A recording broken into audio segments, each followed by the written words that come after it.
Storyline में आपका स्वागत है।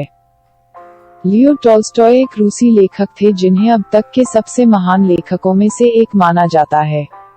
उन्हें 1902 से 1906 तक हर साल साहित्य में नोबेल पुरस्कार और 1901, 1902 और 1909 में नोबेल शांति पुरस्कार के लिए नामित किया गया था। लेकिन दुर्भाग्यवश उन्हें कभी सम्मान दिया नहीं गया, जो एक बड़ा विवाद है। आज हम संक्षेप में लियो टॉल्स्टॉय की एक कहानी जानेंगे। कहानी का नाम है 3 महत्वपूर्ण प्रश्न। एक बार एक राजा के मन में आया कि यदि वह इन 3 प्रश्नों के उत्तर खोज लेगा तो उसे कुछ और जानने की आवश्यकता नहीं रह जाएगी। पहला प्रश्न, किसी भी कार्य को करने का सबसे उपयुक्त समय कौन सा है? दूसरा प्रश्न, किन व्यक्तियों के साथ कार्य करना सर्वोचित है? तीसरा प्रश्न, वह कौन सा कार्य है जो हर समय किया जाना चाहिए? कुछ दिनों तक चिंतन मनन करने के बाद राजा ने एक साधु के दर्शन का निश्चय किया। वह साधु एक पर्वत के ऊपर बनी कुटिया में रहते थे। साधु कभी राजसी व्यक्ति से नहीं मिलते थे, इसलिए राजा ने साधारण किसान का वेश धारण किया और अपने सेवक से कहा कि वह पर्वत की तलहटी पर उसके लौटने का इंतजार करे। साधु की कुटिया तक पहुंचने पर राजा ने देखा कि वे बगीचे में फावड़े से खुदाई कर रहे थे। राजा साधु तक पहुंचा और बोला, मैं आपसे 3 प्रश्नों का उत्तर जानना चाहता हूँ। साधु ने राजा की बात ध्यान से सुनी लेकिन खुदाई करते रहे।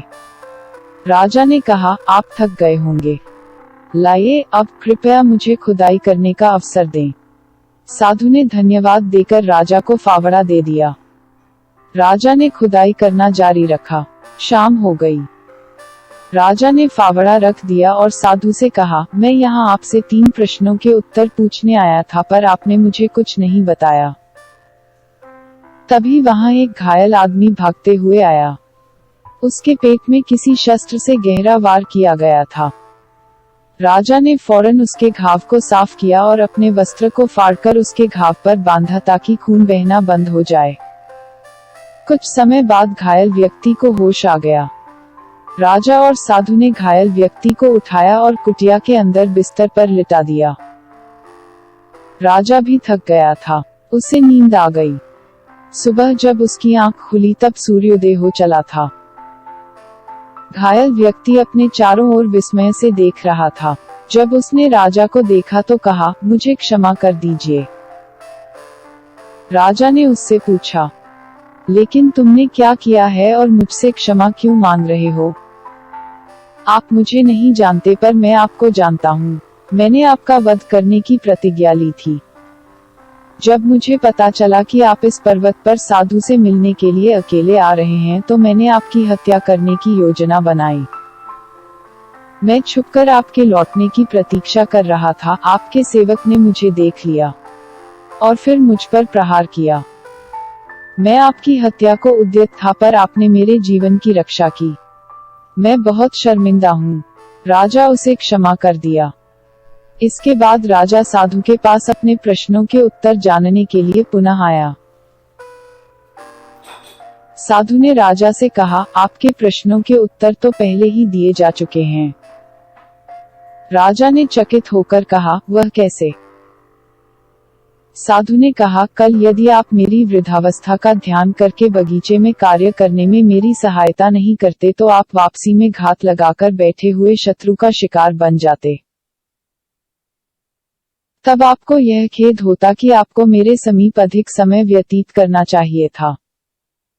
अतः आपका कल बगीचे में कार्य करने का समय ही सबसे उपयुक्त था।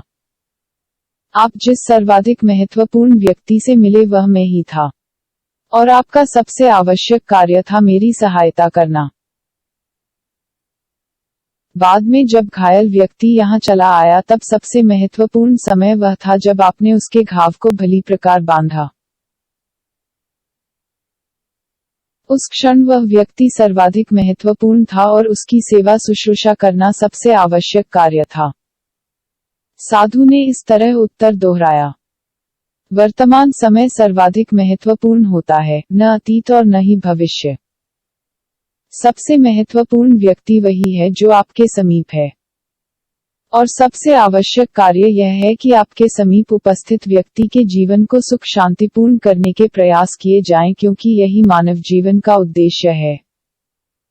अब राजा को 3 प्रश्नों के छिपे हुए उत्तर मिल गए। स्टोरीलाइन देखने के लिए धन्यवाद। अच्छा लगे तो लाइक और शेयर जरूर करें। साथ ही हमारे चैनल को सब्सक्राइब करें।